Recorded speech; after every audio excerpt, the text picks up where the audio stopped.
And Al is a senior environmental scientist with the Louisiana Department of Environmental Quality. He received his Bachelor's of Arts in Biology from St. Mary's University in San Antonio, Texas in 1983.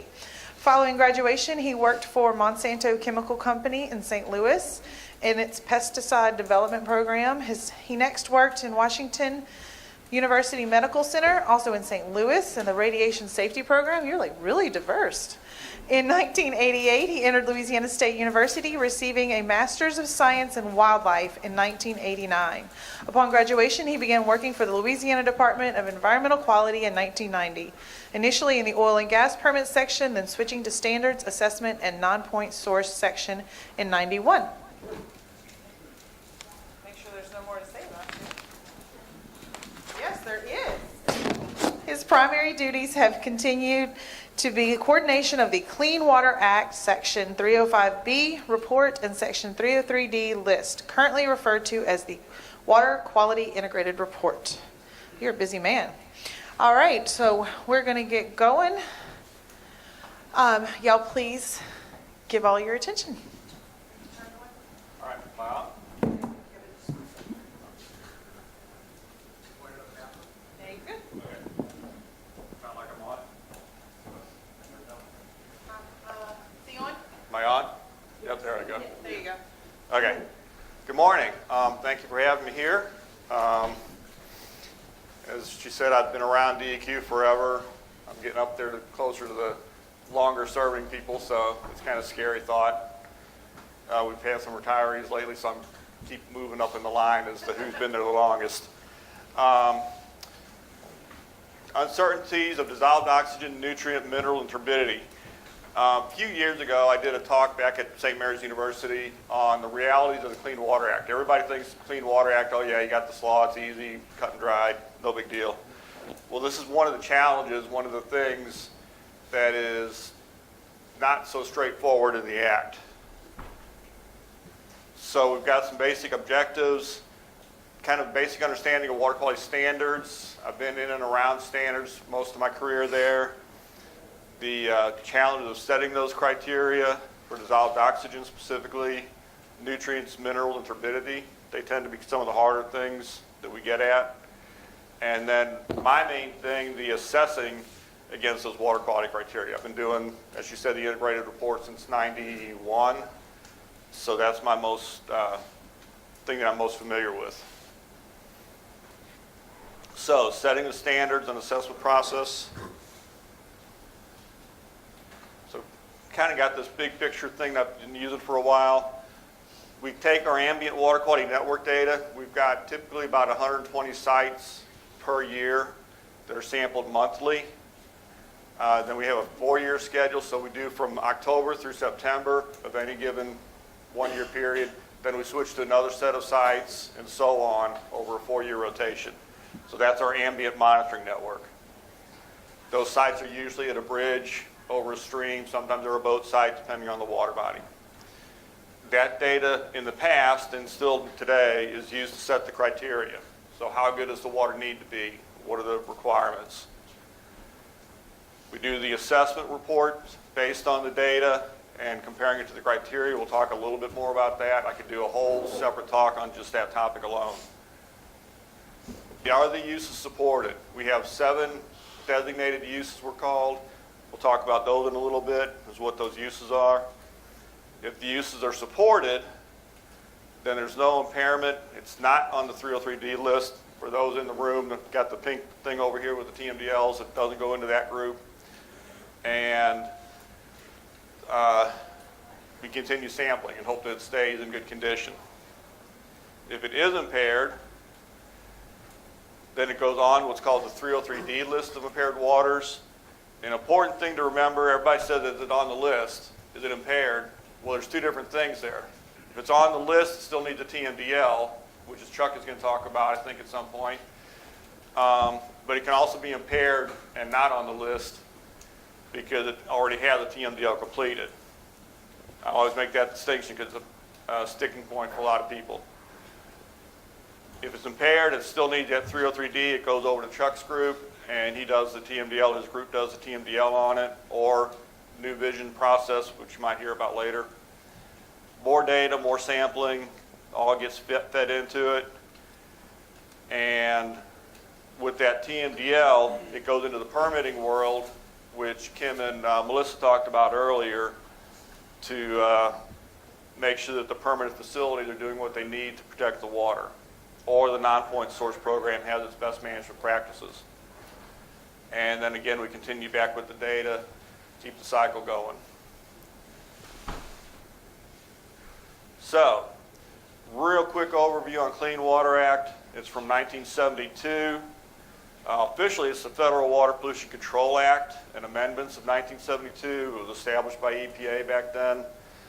A lot of times I'll ask people in a talk like this, is the water better or worse than it was pre-1972? Everybody has this perception that things are so much worse now than they were. But I can pretty much assure you that since 1972, water quality has gotten much, much better. Same goes for air quality. Everybody just thinks it's horrible right now. It's terrible. It's never been worse. Trust me, it was worse pre-72 for the Clean Water Act. So the parts of the Clean Water Act that we work with, Section 101 sets the designated uses and requires restoring and maintaining those uses. Again, I'll mention what the designated uses are for Louisiana shortly. 303 is the standard and the implementation, it's called. It's the 303D list that everybody hears about, which is a part of the integrated report. 305B is the report. It's the water quality assessments for the state. A few years back, they started combining those two, and it's called the integrated report now. I was just talking with DeEtte and her son earlier, explaining that a little bit. And then 301 is the water effluent limitations, or permitting side of things, which is what Melissa and Kim get involved with. And then there's a whole lot of other stuff out there that we're not even going to touch on within the Clean Water Act. So water quality standards, what are they there for? You're trying to preserve and protect and enhance the water quality, the natural resources of Louisiana's aquatic ecosystems. Important for public health and welfare. Is it safe to swim in it? Is it safe to drink? And so on. Safe for the fish. And protecting or designated, the designated uses. That keeps coming up over and over, I know. But that's the starting point. So these are the designated uses.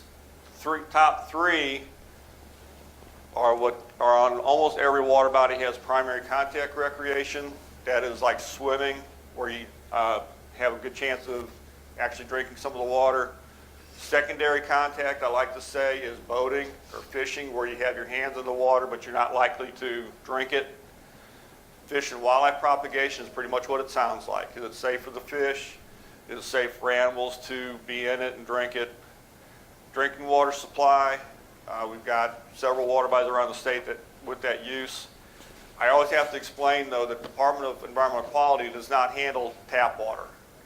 We handle the source water before it gets to the tap. I'll frequently say, oh, I work for state, I work for water quality. Well, how's my drinking water? I say, I don't know. I don't do that. I can tell you what it's like before it gets into the tap water, maybe, but I can't tell you what it's like in the tap. It's not my responsibility. Oyster propagation, again, that's what it sounds like. That actually has a very strict bacteria regulation for our purposes, much stricter than the drinking water criteria or the swimming criteria. Agriculture, it's a use, but we don't assess against it really. Someone had asked us the other day about oyster propagation, like if it was going to discharge to an area that had that. What did you have to do to treat for that? Very tight fecal Very limits. tight. Yeah, very tight fecal limits. The criteria is no more than 10% can be above 43 colonies per unit. Okay. And the median, which is the middle of the data set, has to be 14 colony per 100 milliliters. So it's a very strict limit for oyster propagation waters. And so it's much stricter than the swimming or the drinking water standard.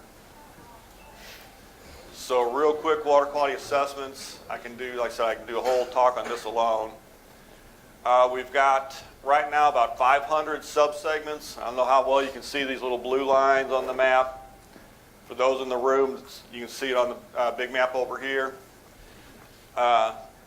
We have the state divided up into these 500 pieces. We refer to them as subsegments. It's basically a watershed or a portion of a watershed, if you think of it that way. And then also on the map, we have our regions, or state regions. We've got 8 of them around, and they're the guys that actually go out in the field, take the samples.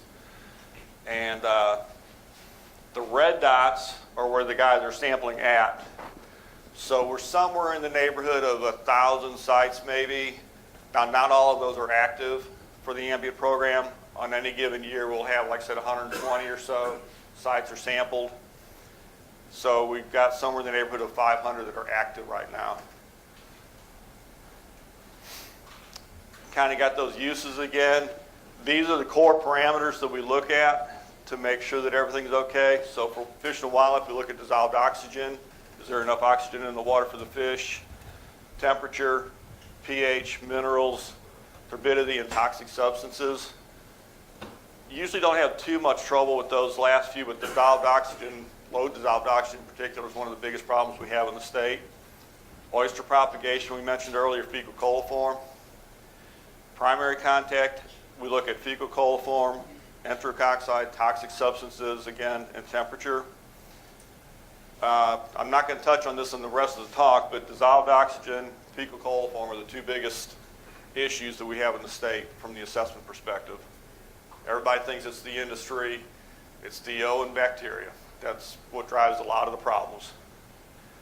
Secondary contact, we also look at the fecal coliform and toxic substances. Drinking water supply, of course, bacteria, toxics, and color. And lastly, the turbidity on the natural resources. We're going to talk about turbidity a little bit later also. So the integrated report, as I said, I've been doing that little thing since '91. We're in the middle of trying to wrap it up. I literally sent a piece of it to some people yesterday for them to look at it. Hoping to go to public notice next week. It's required to be due April 1st of even numbered years, so if you're hearing me closely, we're late. That's pretty common. I heard a few weeks ago that Oklahoma just turned in their 2016 report. Oh, wow. A few weeks ago. So us being a few months late is not a big deal. There's no penalty, there's no slap on the wrist. It's just you try to do the best you can to get it in. Most states don't meet that limit. We have to start in approximately September of odd numbered years, So we started last year, starting to compile the data. That data that we talked about from all those little red dots in the map, that comes into us, and we try to get into the statistical assessment process in November. Yes, sir? Does the wildlife and fisheries, I know they test water too, is that? It does not tie into what we do. Right. Theoretically, we could, and we put in a request early in the process asking for other people's data. Wildlife and Fisheries does not send us any data.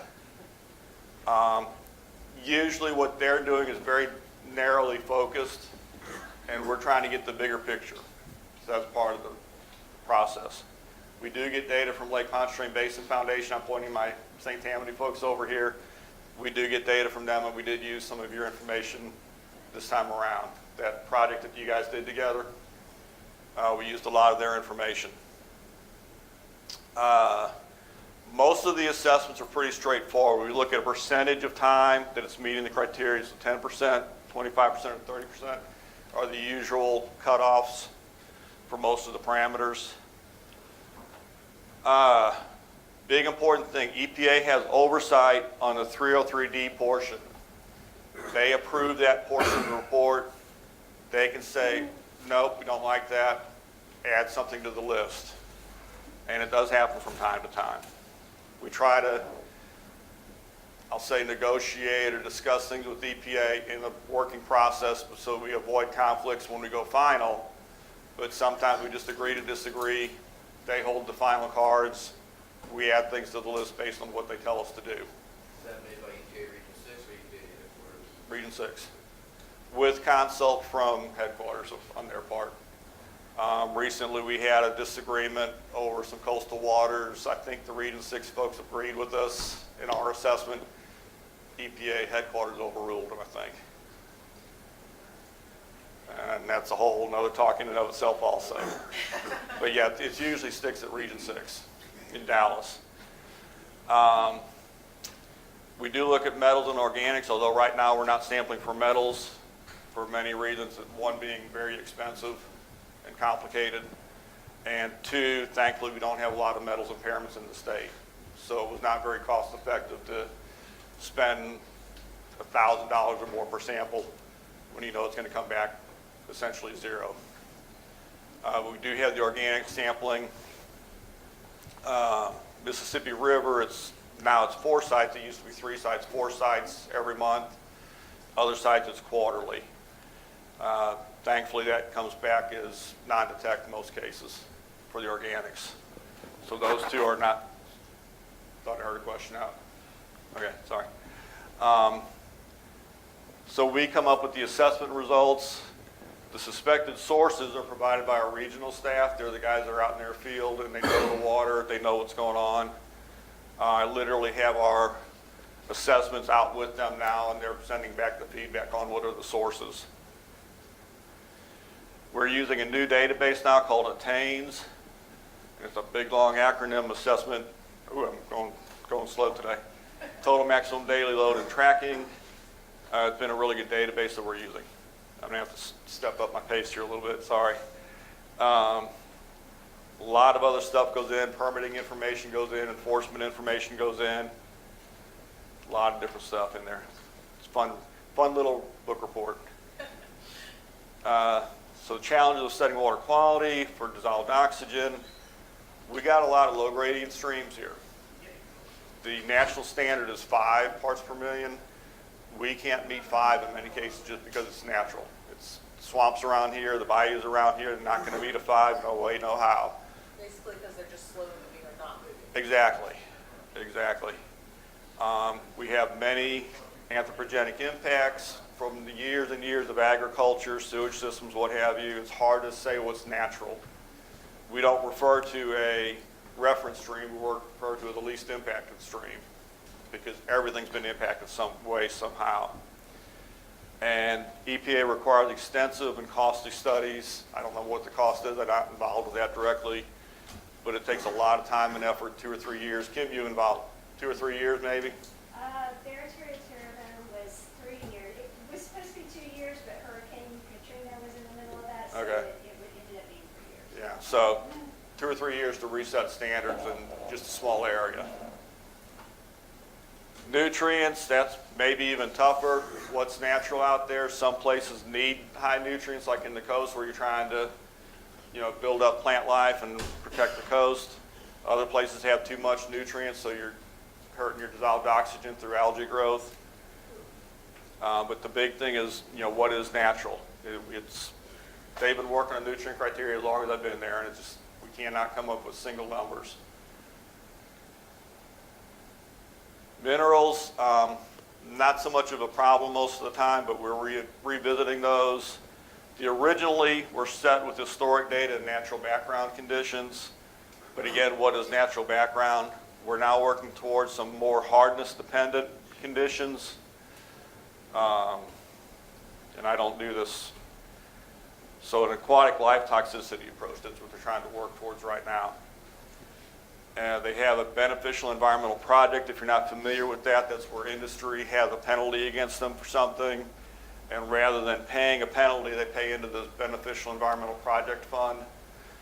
And then we can use that money for studies or whatever. We've got this one. We're actually using that same kind of money for a mercury and fish tissue project right now, where the guys are testing fish for mercury. And up in the Red River area, Arkansas was working on different criteria, and we're trying to apply the criteria in our state. Whether we agree with Arkansas or not is to be decided, but that's one of the areas that we're working on right now.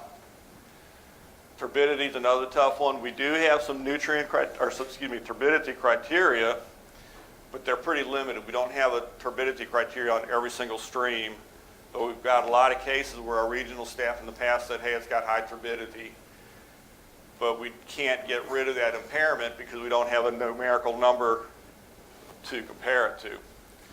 We do have a narrative criteria, it's called, but it talks about comparing it to background. Well, what is background when it's been turbid for decades? So we don't know what the background is, so we're not sure what to do with those. That's one of those problems, that I was mentioning earlier.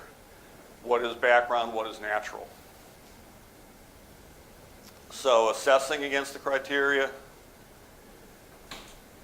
are the criteria correct? I've talked about nutrient problems, DO problems, mineral turbidity. Are the criteria correct? Data is very expensive. I think I figured out recently that for our guys to go out and get one site is somewhere in the neighborhood of $500 to $1,000 when you factor in their time, laboratory costs, shipping costs, data handling. When it comes into our offices, it gets processed into the computer. Add all that up, it's, like I said, I want to say it's like $500 to $100 to $1,000 depending on where they're at. Some sites require 2 guys because it's a boat site, so that increases the cost considerably. The assessment process by itself takes several months. As I said, we started in September and we're still working on that same report. Big problem is sample size is 12 samples typically. For those like DEQ who know statistics, that's nothing from a statistical standpoint. But that's what we got to do. I call it bureaucratic science as opposed to academic science. It's not perfect, it's not the greatest, but it is what it is. It's what we can afford to do. And it's not too bad. It's not horrible, but it's not academic science where you're getting 30 samples and massive sample sizes. But the downside is it's very easy to fail those percentages. If you got 12 samples, 2 samples below the criteria for DO, it's impaired. So it's a real fine line. So quick summary, it's accurate water quality criteria is tough to get, time consuming and expensive, but we do what we can. Water quality data is expensive, but it has to be done right. I'm always trying to remind the field staff to get those samples right, make sure you're at the right location. We try to do the best on sound science and sound data when we're doing our assessments, and then have accurate reporting that goes out to EPA. Again, EPA has the final say, so they're looking at all this information, trying to see if they can agree with us. More often than not, they do agree with us. Been doing it a long time. I've had major disagreements a handful of times. So more often than not, we can reach an agreement. Hey, I made it. I know that was a ton of information in a real short amount of time. I'll be around. What you got? One of the criteria for quality was temperature. Yes. On the primary contact. Right. I'm just curious, what do you do about that? I mean, Typically our criteria for temperature is about 32 degrees Celsius. It's very rare that we have criteria exceedances on temperature and impairments for sure. If it were, say, a northeast stream that's normally shaded and cool, and they cut all the trees down, I'm saying northeast country, not northeast Louisiana, they cut all the trees down, the temperature's going to go up in the water. We don't usually have that problem. I have noticed over the years a few more temperature impairments starting to slip in to the assessment. I don't know if that's climate change. I don't know what it is, but it used to be 1 or 2, now it's 4 or 5 water bodies are impaired for temperature. So we don't really do anything about it. It just doesn't show up very often. And we'll usually say it's natural conditions, typically. Any other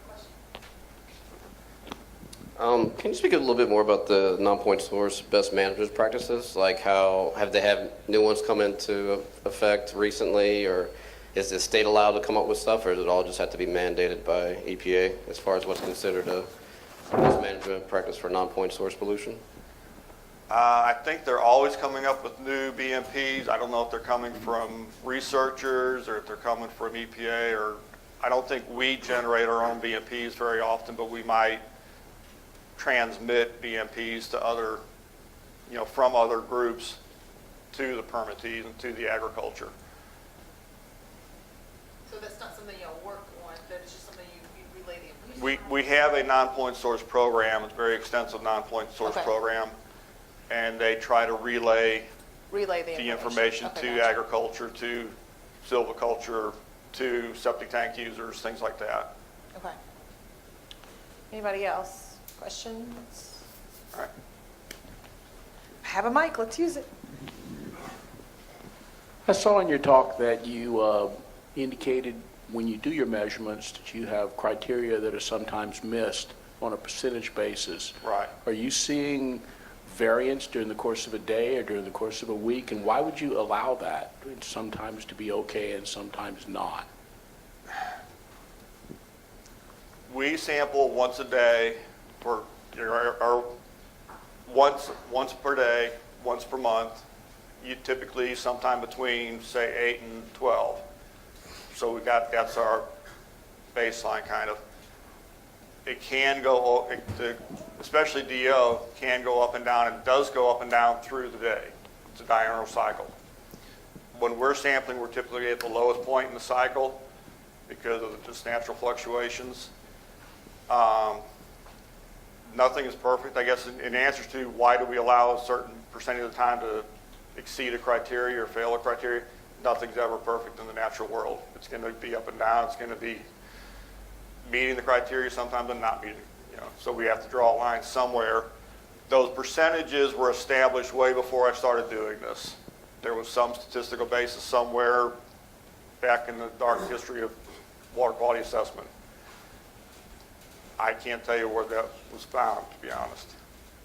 But in nature, nothing is perfect 100% of the time. It's going to fluctuate. So we have to allow for some natural fluctuations. And it's been decided that for DO, for example, 10% is the rule. If it's meeting it at least 90% of the time, it's probably okay in the long run. That kind of get at your answer. All right. Any other questions? All right, thanks.